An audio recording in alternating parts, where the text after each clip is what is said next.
ومن ضمت الى محرمۃ،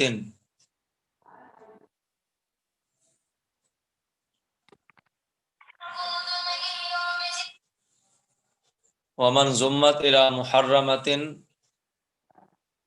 اس کا عطف جو ہے وہ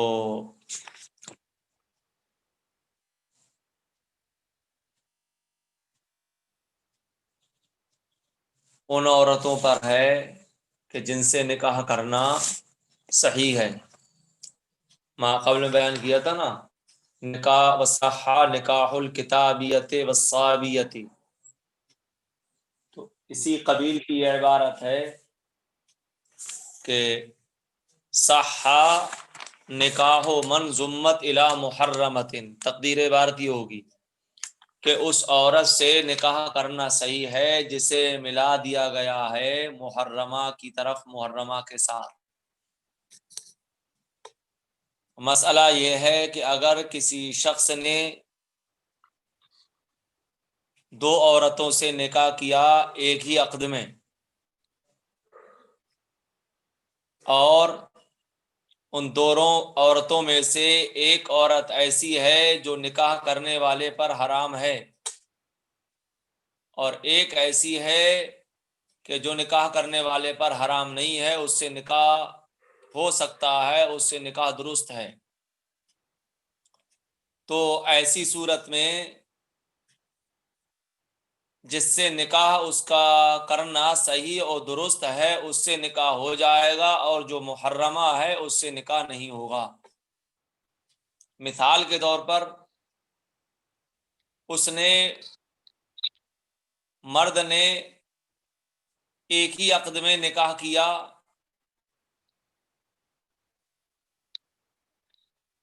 اجنبیہ سے اور اس کی بھانجی سے، نہیں، اجنبیہ سے اور اپنی خالہ سے. مرد نے نکاح کیا کسی اجنبیہ سے اور اپنی خالہ سے ایک ہی وقت میں، تو اجنبیہ سے اس کا نکاح کرنا صحیح ہوگا اور خالہ سے اس کا نکاح صحیح نہیں ہوگا، کیونکہ اجنبیہ سے نکاح کرنے میں کوئی قباحت لازم نہیں آ رہی ہے. خالہ سے نکاح کرنا حرام تھا، لہذا خالہ سے نکاح صحیح نہیں ہوگا، اور جو دوسری عورت ہے جو اجنبیہ ہے اس سے نکاح کرنا اس کا صحیح اور درست ہے.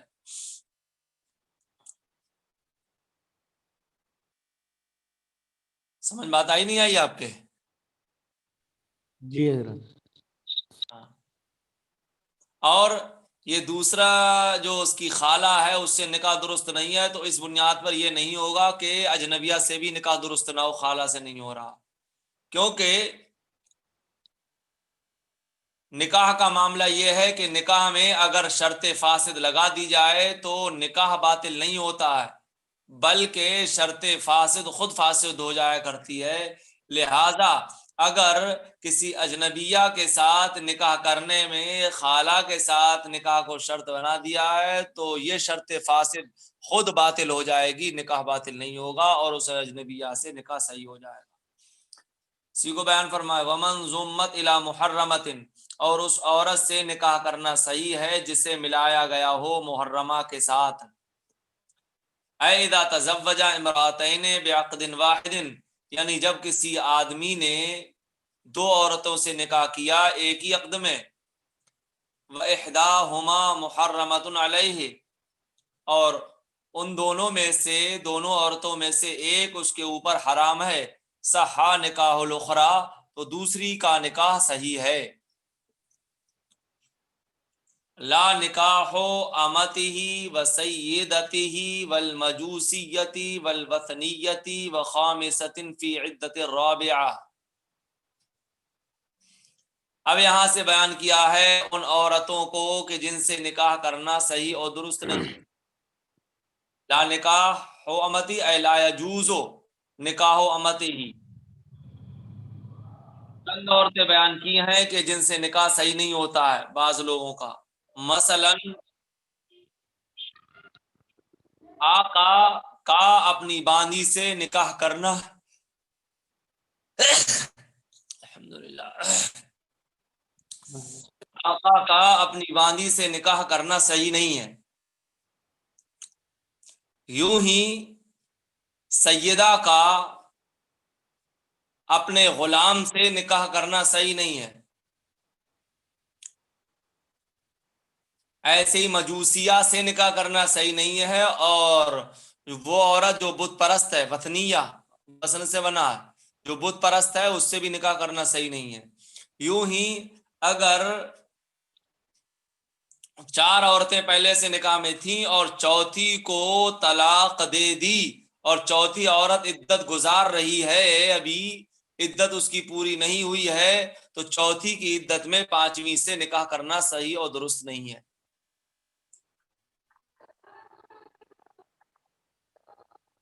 باندی سے نکاح کرنا آقا کا کیوں صحیح نہیں ہے؟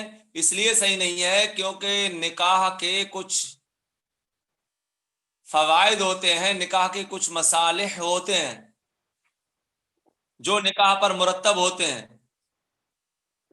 جیسے مثلا جب نکاح ہو جاتا ہے تو عورت کو نکاح کی وجہ سے کچھ حقوق حاصل ہو جاتے ہیں،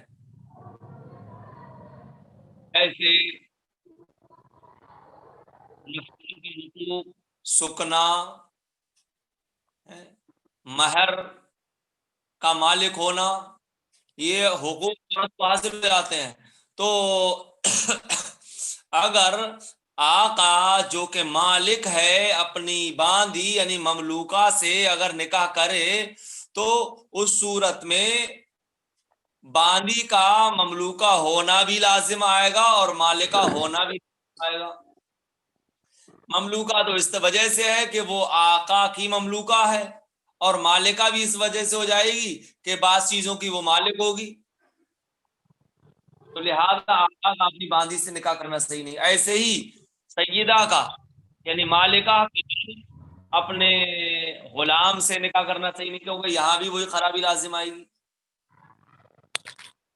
والمجوسیہ، مجوسیہ اس عورت کہتے ہیں جو آگ کو پوجتی ہے، آگ پوجنے والی عورت کی نکاح کرنا جائز نہیں ہے، کیونکہ جائز جو ہے وہ اہل کتاب سے نکاح ہے. اہل کتاب کی جو عورتیں ہیں یا اہل کتاب جو عورتیں ہیں ان سے نکاح کرنا صحیح ہے، مثلا یہودیہ ہو، نصرانیہ ہو، ان کے علاوہ جو دیگر کفار ہیں ان سے نکاح کرنا صحیح نہیں ہے. والوثنیہ، اور ایسی وثنیہ یعنی بت پرست سے بھی، عدت الرابعہ تھے، اور 5ویں سے بھی، چوتھی کی عدت میں 5ویں سے کیوں؟ اس لیے کہ یک وقت 4 عورتوں کو کوئی شخص اپنے نکاح میں لا سکتا ہے، اور اگر ابھی چوتھی عدت میں ہے تو 5ویں سے نکاح وہ اس وجہ سے نہیں کر سکتا ہے کہ عورت جب عدت میں ہوا کرتی ہے تو من وجہن وہ نکاح میں ہوتی ہے. تو جب چوتھی والی جب عدت میں ہے، من وجہ نکاح میں ہے، تو 5ویں سے نکاح کرنا اس وجہ سے جائز نہیں ہوگا اس کے لیے کہ صورت میں 4 پر زائد ہونا لازم آئے گا، 4 عورتوں سے زیادہ کا نکاح میں ہونا لازم آئے گا، اس وجہ سے 5ویں سے نکاح نہیں کر سکتا.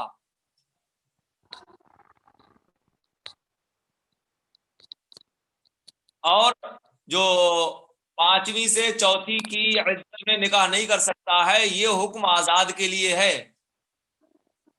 کہ اگر کوئی آزاد مرد ہے تو 5ویں سے چوتھی کی عدت میں نکاح نہیں کر سکتا. لیکن اگر غلام ہے تو غلام کے لیے تیسری سے نکاح کرنا جائز نہیں ہے دوسری کی عدت میں، کہ دوسری عورت کو اس نے طلاق دے دی غلام نے، اور اس کے بعد میں دوسری بھی عدت گزار رہی ہے تو تیسری سے نکاح نہیں کر سکتا. اس لیے کہ غلام کے لیے جو حکم ہے وہ بیک وقت 2 ہی عورتیں نکاح میں لا سکتا ہے. تو اب جب کہ دوسری عورت اس کی عدت گزار رہی ہے تو وہ من وجہ نکاح میں ہے، لہذا 2 سے زائد ہونا لازم آئے گا، اور یہ غلام کے لیے جائز نہیں ہے.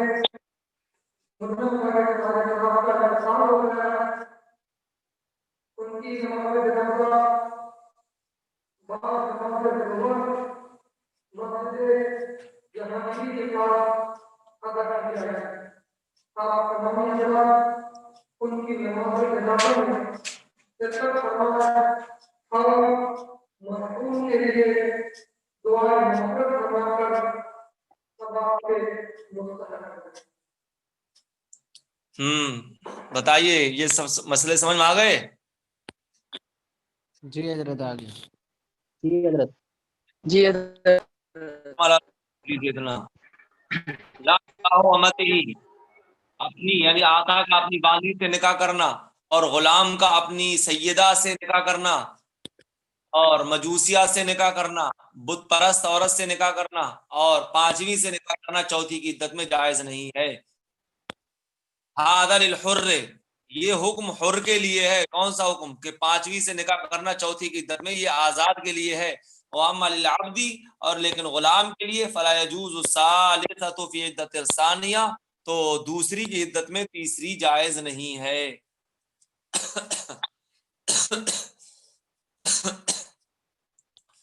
اچھا آگے دیکھیے. امتن علی حرۃ او فی عدتها، اور باندی سے نکاح جائز نہیں ہے علی حرۃ، آزاد عورت کے نکاح میں ہوتے ہوئے، او فی عدتها، یا آزاد عورت کی عدت میں.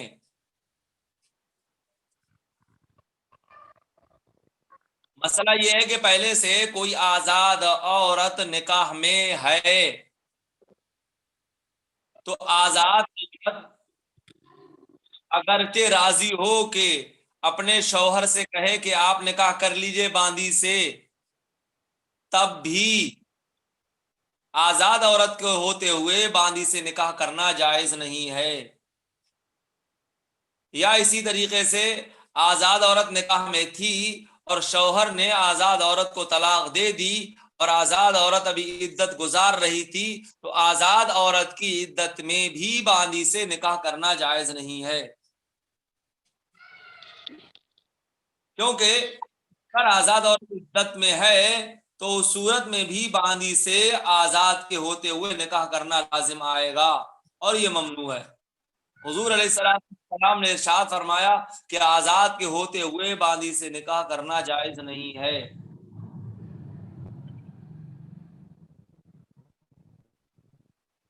اسی کو بیان فرمایا وَأَمَةٍ عَلَى حُرَّةٍ أَوْ فِي عِدَّتِهَا، اور باندی سے نکاح صحیح نہیں ہے علی حرۃ، آزاد پر یا آزاد کے ہوتے ہوئے، او فی عدتها، یا آزاد کی عدت میں، آزاد عورت کی عدت میں.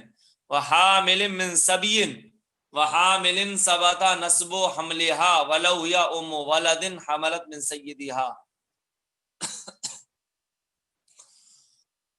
یوں ہی حامل من صبی سے بھی نکاح جائز نہیں ہے، نکاح صحیح نہیں. حامل من صبی کا مطلب کیا؟ حامل من صبی کا مطلب یہ ہے کہ وہ عورت جو دار الحرب سے قید ہو کر کے آئی، دار الحرب سے قید ہو کر کے آئی اور وہ حاملہ ہے کسی حربی سے. حربی اس کافر کو کہا جاتا ہے جو دار الحرب کا ہو، جیسے مثال کے طور پر روس دار الحرب ہے، جہاں پر شاعر اسلام کے کرنے پر پابندی عائد ہو، مثلا نماز و روزہ و زکوٰۃ حج وغیرہ جو امور شریعت ہیں ان کو بجا لانے پر پابندی ہو، جن ممالک میں وہ دار الحرب کہلاتے ہیں. تو اگر الحرب سے قید کر کے لائی گئی اور وہ حاملہ ہے، اور وہ حاملہ ہے کسی عربی سے، تو اس حاملہ عورت سے بھی نکاح کرنا جائز نہیں ہے. اور ایسے ہی وہ عورت کہ جس کے حمل کا نسب ثابت ہے، اس حاملہ سے بھی نکاح کرنا جائز نہیں ہے. یعنی جس عورت کے بھی حمل کا نسب ثابت ہے تو اس حاملہ سے نکاح کرنا صحیح اور درست نہیں ہے، اگرچہ وہ ام ولد ہو. جس کا کہ حمل کا نسب ثابت ہے اگرچہ ام ولد ہو. ام ولد کسے کہتے ہیں؟ ام ولد اس باندی کو کہا جاتا ہے کہ جس کے بارے میں اس کے آقا نے کہہ دیا ہو، جس کے حمل کے بارے میں آقا نے کہہ دیا ہو کہ یہ میرا بچہ میرے نطفے سے پیدا ہو رہا، اسے کہا جاتا ام ولد. تو اگرچہ وہ ام ولد ہو جو اپنے آقا سے حاملہ ہوئی ہے، اس سے بھی نکاح کرنا جائز اور درست نہیں ہے.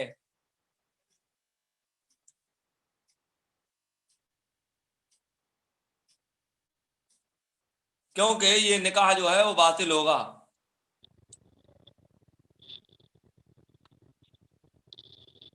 دیکھیے حامل من سبی، ہاں جی، حمل کے بعد میں کر سکتا ہے؟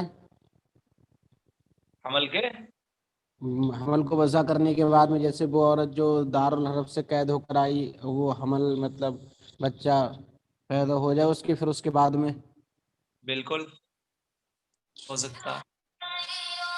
ایسے ہی وہ عورت جس کا نسب ثابت ہو، اس سے بھی اس سے بھی جس کا نسب ثابت ہے اور وہ کسی کی منکوحہ نہیں ہے وہ نکاح کر لے، اس سے نکاح ہو سکتا، کر سکتا. حامل سے اس وجہ سے نکاح درست نہیں ہے، اس لیے کہ اس صورت میں غیر کی کھیتی کو اپنے پانی سے سیراب کرنا لازم آئے گا اور یہ ممنوع ہے.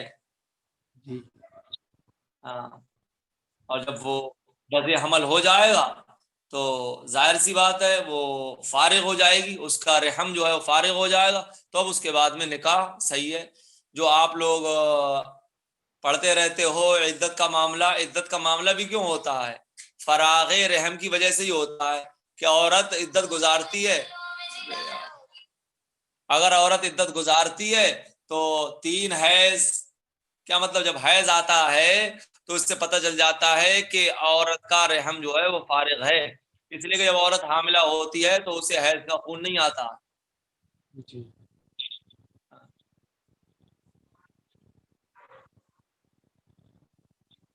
ولو یا ام ولد حملت من سیدها. اب یہ جو حامل من سبی و حامل ثبت نسب حملها ولو یا ام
دیکھو تزوج مسبیتا حاملا لا يجوز النکاح لان حملها ثابت النسب.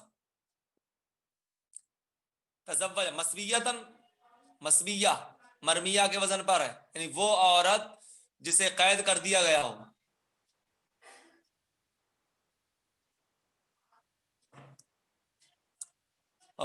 تو تزوج مسبیتا، کسی شخص نے کسی قیدی عورت سے نکاح کیا اس حال میں کہ وہ حاملہ ہے، لا یجوز النکاح ہو تو نکاح کرنا جائز نہیں ہے. کیوں نکاح کرنا اس سے جائز نہیں ہے؟ لأن حملها ثابت النسب، کیونکہ اس کا حمل جو ہے وہ ثابت النسب ہے، کیونکہ اس کا حمل جو ہے وہ کسی حربی سے ثابت ہے. وَإِنَّمَا أَفْرَدَهَا بِالذِّكْرِ وَإِنْ كَانَتْ دَاخِلَةً تَحْتَ قَوْلِهِ وَحَامِلٍ ثَبَتَ نَسْبُ حَمْلِهَا لِأَنَّهُ قَدْ يَشْتَبِهُ أَنَّ وَلَدَهَا ثَابِتُ النَّسَبِ أَمْ لَا فَلَا يُعْلَمُ حُكْمُ نِكَاحُهَا فَأَفْرَدَهَا بِالذِّكْرِ. وَإِنَّمَا أَفْرَدَهَا بِالذِّكْرِ سے ایک اعتراض کا جواب دے رہے ہیں. اعتراض یہ ہے کہ دیکھیے ابھی دو مسئلے بیان کیے ما قبل میں پیچھے. ایک بیان یہ کیا کہ اگر کوئی حاملہ قیدیہ ہے اس سے نکاح جائز نہیں ہے، اور ایک بیان کیا کہ ایسی حاملہ سے بھی نکاح درست نہیں ہے جس کے حمل کا نسب ثابت ہے. تو پہلا والا مسئلہ آپ غور کر کے بتائیے کہ پہلا والا مسئلہ دوسرے بارے میں داخل ہے کہ نہیں ہے؟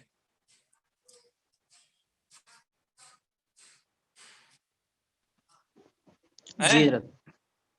جی پہلا والا مسئلہ دوسرے میں داخل ہے کہ نہیں ہے؟ جی پہلے والے مسئلے کا حکم دوسرے والے مسئلے سے واضح ہو رہا ہے، کیونکہ وہاں بھی پہلے والے مسئلے میں بھی حمل کا ثبوت ہے، اور دوسرے والے مسئلے میں صراحت کے ساتھ بھی کہا ہے کہ جس کے حمل کا نسب ثابت ہو. جی تو الگ سے حامل من سبھی مصنف نے کیوں ذکر کیا؟ اتنا ہی کہہ دیتے حامل ثبت نسب و حملہ، کہ اس حاملہ سے نکاح کرنا صحیح نہیں ہے جس کے حمل کا نسب ثابت ہو. تو اس سے وہ مسئلہ بھی حل ہو جاتا اور اسے ذکر کرنے کی ضرورت نہیں ہوتی. علیحدہ سے کیوں ذکر کیا اسے؟ بات سمجھ میں آ رہی نہیں آ رہی؟ جی کہنے کا مطلب یہ ہے کہ مصنف نے پہلے مسئلے کو علیحدہ سے ذکر کیا ہے.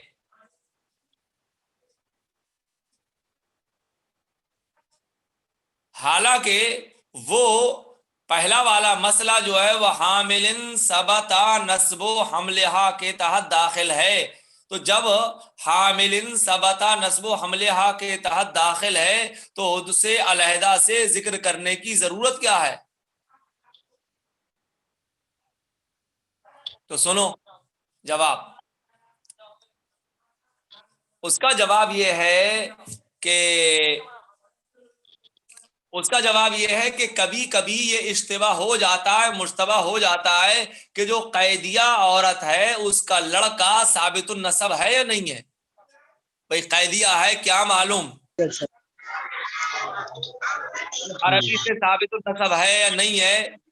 تو جب لڑکا، ارے بھائی بند کر لو ایک کی وجہ سے ہلو نہ کرو.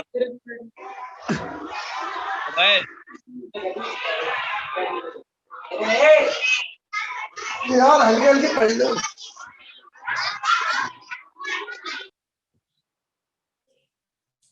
اے اویس، جی حضرت. میں کھول کام شور ہو رہا ہے، کوئی پڑھ بھی نہیں رہے. ٹھیک ہے بند کر لے رہا ہوں. تو اسے علیحدہ سے اس لیے ذکر کیا، اس لیے کبھی کبھی یہ اشتباہ ہو جاتا ہے کہ جو قیدیہ عورت ہے اس کا لڑکا، اس کا ولد یہ ثابت النسب ہے یا نہیں ہے. تو جب اس کا لڑکے کے بارے میں یہ اشتباہ ہے کہ وہ ثابت النسب ہے یا نہیں ہے تو اس کے نکاح کا حکم بھی معلوم نہیں ہوگا کہ بھئی اگر ثابت النسب ہے تو اس سے نکاح جائز نہیں ہے، اور اگر ثابت النسب نہیں ہے تو اس سے نکاح جائز ہے، جیسے کہ زانیہ میں کا معاملہ ہوتا. تو لہذا اس کے نکاح کا حکم معلوم نہیں ہوتا ہے. لہذا مصنف نے علیحدہ سے ذکر کر دیا اس مسئلے کو اور بتا دیا کہ اگر ایسی حاملہ عورت ہے جو کہ دارالحرب سے قید ہو کر کے آئی ہے اس سے بھی نکاح کرنا صحیح اور درست نہیں ہے. یہی وجہ ہے اس مسئلے کو، پہلے والے مسئلے کو علیحدہ سے ذکر کرنے کی. بات پلے پڑی؟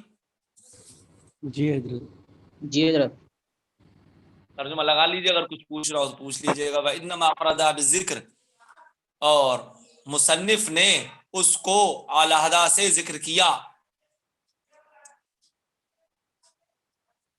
مصنف نے اس کو ذکر کیا علیحدہ.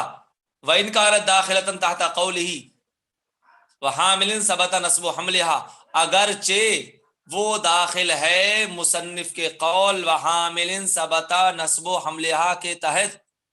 کیوں علیحدہ ذکر کیا؟ کہتے لِأَنَّهُ قَدْ يَشْتَبِهُ أَنَّ وَلَدَهَا ثَابِتُ النَّسَبِ أَمْ لَا. اس لیے کبھی کبھی اشتباہ ہو جاتا ہے کہ مسبیہ کا لڑکا ثابت النسب ہے یا نہیں ہے. فلا يعلم حکم نکاحها، تو اس کے نکاح کا حکم معلوم نہیں ہوتا ہے. فافردها بالذکر، تو مصنف نے اس کو علیحدہ ذکر کیا.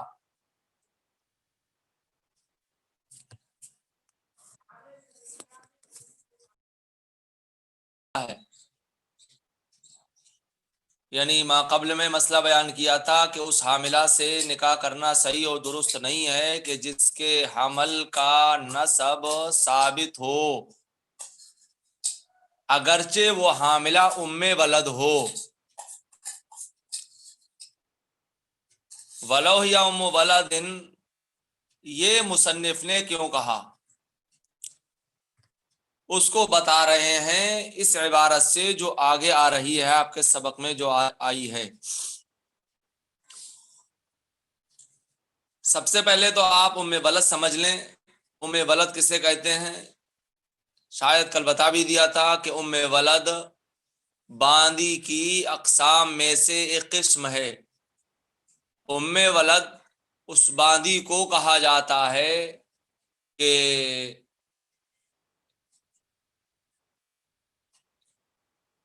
جس کے حمل کے بارے میں آقا نے یہ کہہ دیا ہو کہ یہ حمل یا یہ بچہ میرا ہے، یعنی میرے نطفے سے ہے، اسے کہا جاتا ہے ام ولد۔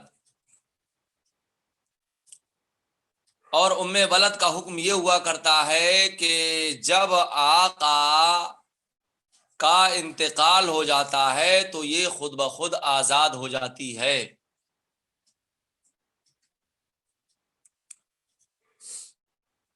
اچھا، اگر آپ نے یہ سمجھ لیا تو اب دیکھیے کہا کہ ولو یا ام ولد، اگرچہ وہ ام ولد ہو، تو مصنف نے یہ کیوں کہا ولو یا ام ولد کہ اگرچہ وہ ام ولد ہو جس کا حمل اس کے آقا سے ہو یا جو حاملہ ہوئی ہو اپنے آقا سے، تو اسی کا جواب دیا، اسی کو بتایا ہے کہ مصنف نے یہ کلام اس لیے کیا کہ اس جیسا کلام، واو وصلیہ ہے نا، ولو ہی ام ولد، اگرچہ، تو اس جیسا کلام جو ہے وہ ایسے مقام میں استعمال ہوتا ہے جہاں مبالغہ کی ضرورت پڑتی ہے۔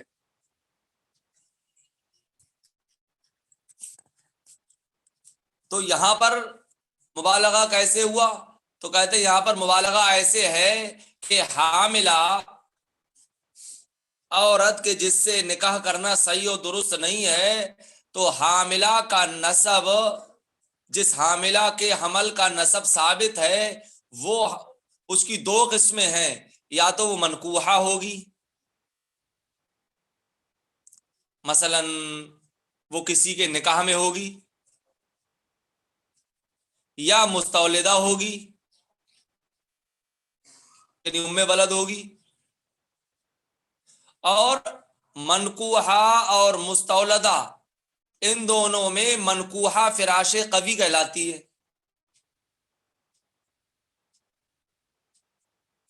جیسا کہ در مختار میں ذکر کیا گیا ہے کہ فراش کی 4 قسمیں ہیں، ایک ضعیف، پھر دوسری ہے متوسط، تیسری ہے قوی، چوتھی ہے اقوا۔ تو منکوحہ اور مستولدہ، ان دونوں میں سے جو قوی فراش ہے وہ منکوحہ ہے۔ تو جب منکوحہ فراش قوی ہے تو اس بات کا وہم ہو سکتا ہے کہ اگر یہ کہا جائے کہ اس حاملہ سے نکاح کرنا ثابت نہیں ہے، اس حاملہ سے نکاح کرنا صحیح نہیں ہے کہ جس کے حمل کا نسب ثابت ہے، اس سے یہ وہم ہوتا ہے کہ ہو سکتا ہے کہ یہ حکم خاص ہو فراش قوی کے ساتھ، یعنی اس حاملہ سے نکاح کرنا صحیح نہیں ہے کہ جس کے حمل کا نسب ثابت ہو جو منکوحہ ہو۔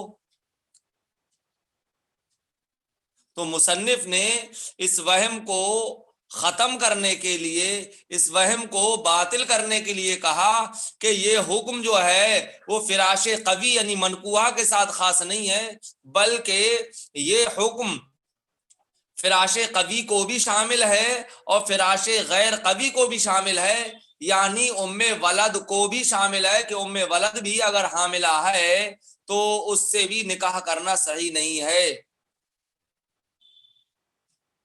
یعنی اس سے بھی نکاح کرنا باطل ہو جائے گا جس کے حمل کا نسب ثابت ہے اگرچہ وہ فراش غیر قوی ہو. اتنی بات سمجھ میں آئی آپ کے؟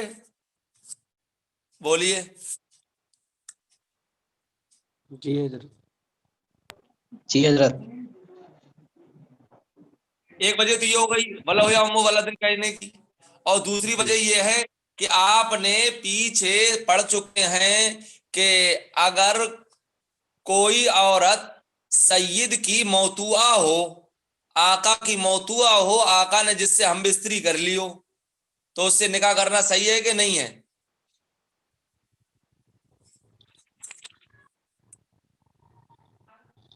بتاؤ.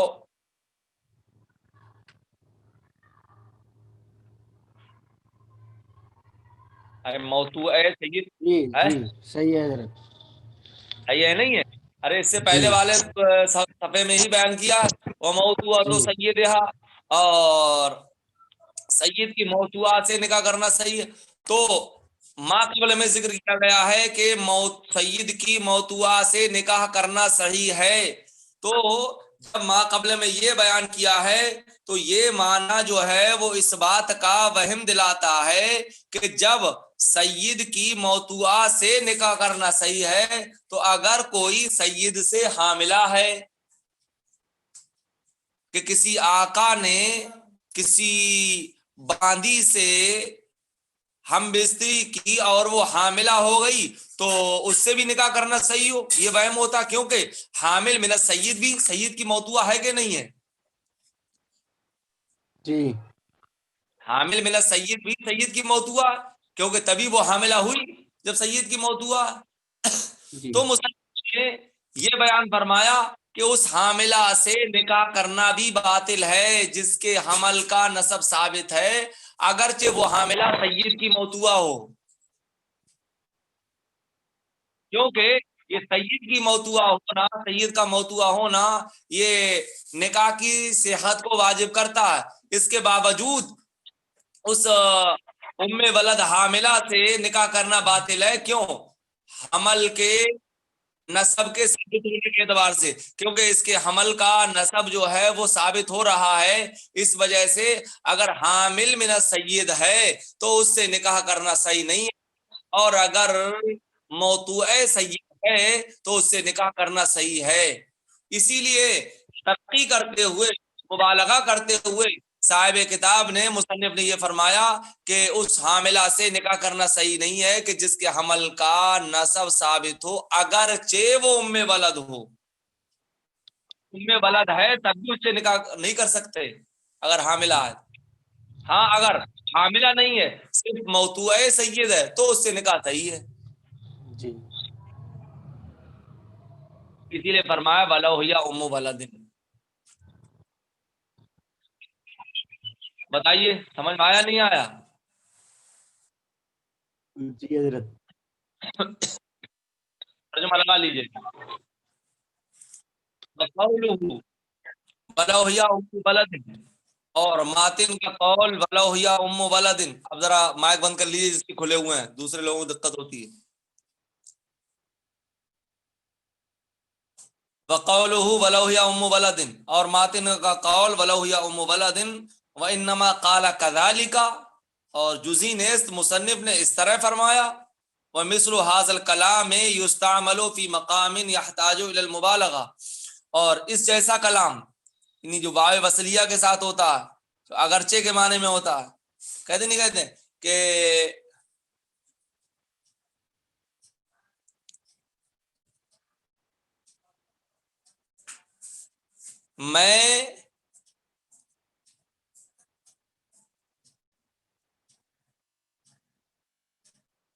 میں یہ کام کروں گا اگرچہ کتنی ہی پریشانی اٹھانا کیوں نہ پڑے. تو مبالغہ کو بتانے کے لیے آیا نہیں آیا، یعنی یہ کام ضرور ہوگا، ضرور کیا جائے گا. تو اس جیسا کلام جو ہے وہ ایسے مقام میں مستعمل ہوتا ہے، استعمال کیا جاتا ہے جہاں مبالغے کی ضرورت پڑتی ہے.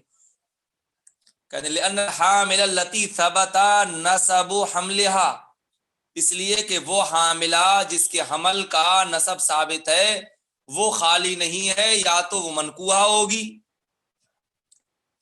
یعنی کسی کی بیوی ہوگی، او مستولدتن یا مستولدہ ہوگی، وہی ام ولد ہوگی، والمنکوحۃ ہی الفراش القوی، اور منکوحہ وہ فراش قوی ہے۔ فراش قوی کیسے؟ فراش قوی اس وجہ سے ہے کہ منکوحہ کے بارے میں یہ ہے کہ جب تک وہ منکوحہ ہے یا وہ عدت میں ہے، اور اگر کوئی بچہ پیدا ہوا، بچہ کس کا ہوگا؟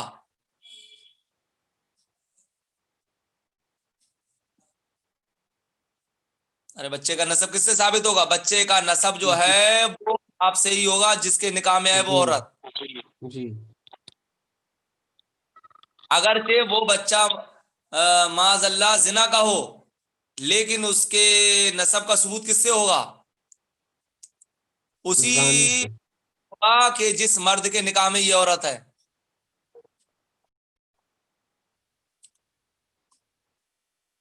اور ام ولد کا معاملہ کیا؟ ام ولد کا معاملہ یہ ہے کہ اگر بچہ پیدا ہوا اور آقا نے کہا کہ یہ میرا، اس بچے کا نسب ثابت ہو جائے گا، لیکن اگر آقا انکار کرے تو اس کا نسب ثابت بھی نہیں ہوگا آقا سے۔ اگر کوئی ام ولد ہے اور اگر آقا نے انکار کر دیا کہ یہ میرا بچہ نہیں ہے، تو اس بچے کا نسب اس آقا سے ثابت نہیں ہوگا۔ اور ادھر کتنا ہی شوہر انکار کرتا رہے کہ یہ میرا بچہ نہیں ہے، بچہ اسی کا کہلائے گا۔ تو فراش قوی ہوئی کہ نہیں ہوئی؟ منکوحہ۔ جی منکوحہ تو یہ فراش القوی، اور منکوحہ ہی فراش قوی ہے۔ فلدفع توہم اختصاص هذا الحکم بالفراش القوی، تو اس حکم کے خاص ہونے کے وہم کو دور کرنے کے لیے فراش قوی کے ساتھ، تو اس حکم کو فراش قوی سے، تو اس حکم کو فراش قوی کے ساتھ خاص ہونے کے وہم کو دور کرنے کے لیے مصنف نے فرمایا بطلا نکاح حامل ثبت نسب حملها وان كان الفراش غیر قوی، کہ اس حامل سے نکاح، اس حاملہ سے نکاح کرنا باطل ہے جس کے حمل کا نسب ثابت ہو، اگرچہ وہ فراش غیر قوی ہو، جیسے ام ولد کا فراش غیر قوی ہے۔ وَأَيْضًا، اور نیز قد ذکر ان نکاح موطوءۃ السید صحیح، اور نیز ذکر کیا گیا ہے پیچھے کہ سید کی موطوعہ سے نکاح کرنا صحیح ہے۔ فہذا المعنی اوہم صحۃ نکاح الحامل من السید، تو یہ معنی حامل من السید سے نکاح کے صحیح ہونے کا وہم دلاتا ہے، یا تو اس معنی نے حامل من السید سے نکاح کی صحت کا وہم دلایا۔ کیوں؟ فإنها موطوءۃ السید، فإنها موطوءۃ السید، کیونکہ وہ بھی سید کی موطوعہ ہے۔ فقال، تو مصنف نے فرمایا بطل نکاح حامل ثبت نسب حملها، تو اس حاملہ سے نکاح کرنا باطل ہے جس کے حمل کا نسب ثابت ہو۔ وَإِن كَانَتْ هَذِهِ الْحَامِلُ مَوْطُوءَةَ السَّيِّدِ، اگرچہ یہ حاملہ سید کی موطوعہ ہو۔ فإن هذا المعنى يوجب صحة النكاح فمع ذلك بطل نكاحها باعتبار ثبوت نسب حملها، اس لیے کہ یہ معنی یعنی عورت کا سید کا موطوعہ ہونا، کہ یہ معنی نکاح کی صحت کو واجب کرتا ہے۔ فمع ذلك، تو اس کے باوجود اس سے نکاح کرنا باطل ہے۔ کیوں؟ بے اعتبار ثبوت نسب حملها، اس کے حمل کے نسب کے ثابت ہونے کے اعتبار سے۔ یہاں پر بات پوری ہو گئی، مسئلہ کامل ہو گیا۔ بتائیے اس میں اگر آپ لوگوں کو کچھ پوچھنا ہو تو، ترجمہ یا مفہوم یا کہیں کوئی اعتراض۔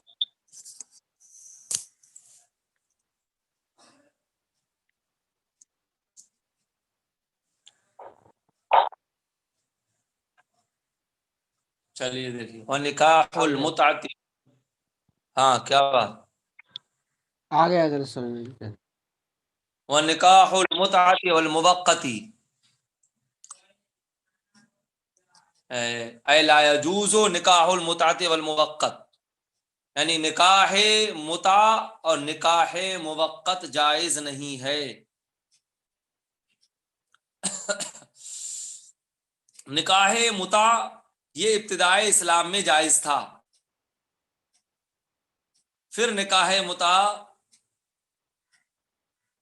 سے روک دیا گیا، پھر اس میں رخصت دی گئی، پھر روک دیا گیا۔ یعنی ابتدائے اسلام میں تو نکاح متع جائز تھا، پھر موقع خیبر میں منع کر دیا گیا، جو کہ غالباً سن 7 ہجری میں واقع ہوا تھا، کہ امام مسلم رضی اللہ تعالیٰ عنہ نے حضرت علی رضی اللہ تعالیٰ عنہ سے روایت کی ہے ان النبی صلی اللہ تعالیٰ علیہ وسلم نہا عن متعۃ النساء یوم خیبر وعن لحوم الحمر الانسیہ، کہ حضور صلی اللہ تعالیٰ علیہ وسلم نے عورتوں کے متع سے منع فرما دیا خیبر کے دن،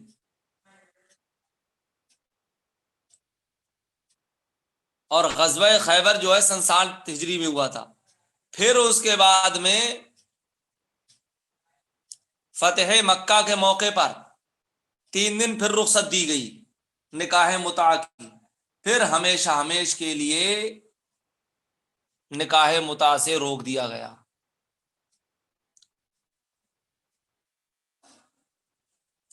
نکاح متع ہے کیا؟ نکاح متع یہ ہے کہ شوہر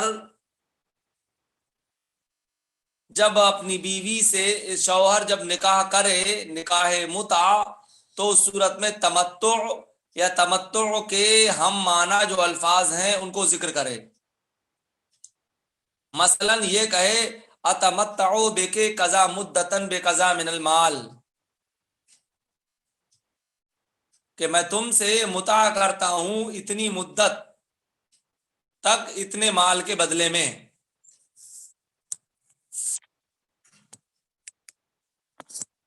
اتنی یعنی نکاح متع میں مال کی بھی تعین ہوتی ہے اور مدت کی بھی تعین ہوتی ہے۔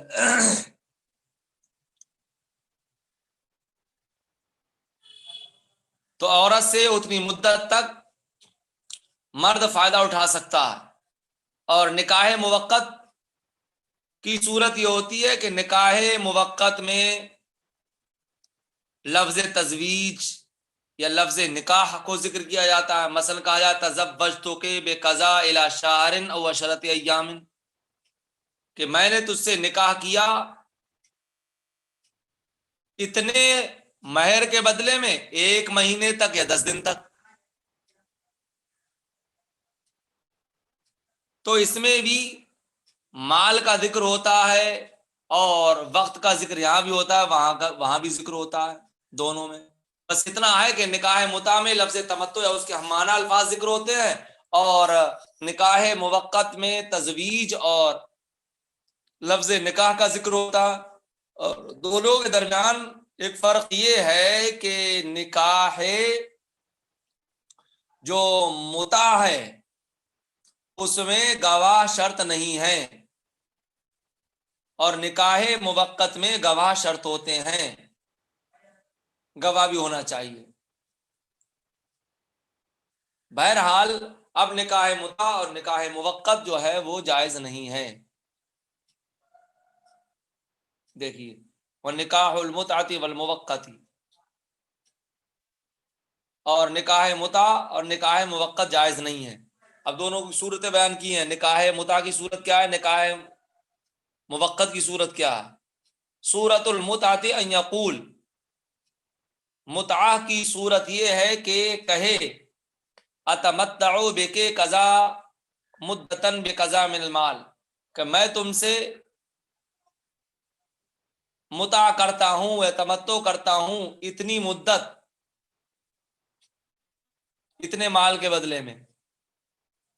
وصورت الموقت ان یقول تزوجتکی بقضاء الی شہر و عشرۃ ایام، اور نکاح موقت کی صورت یہ ہے کہ کہے میں نے تم سے نکاح کیا اتنے مال کے بدلے میں 1 مہینے تک، او عشرۃ ایام یا 10 دنوں تک۔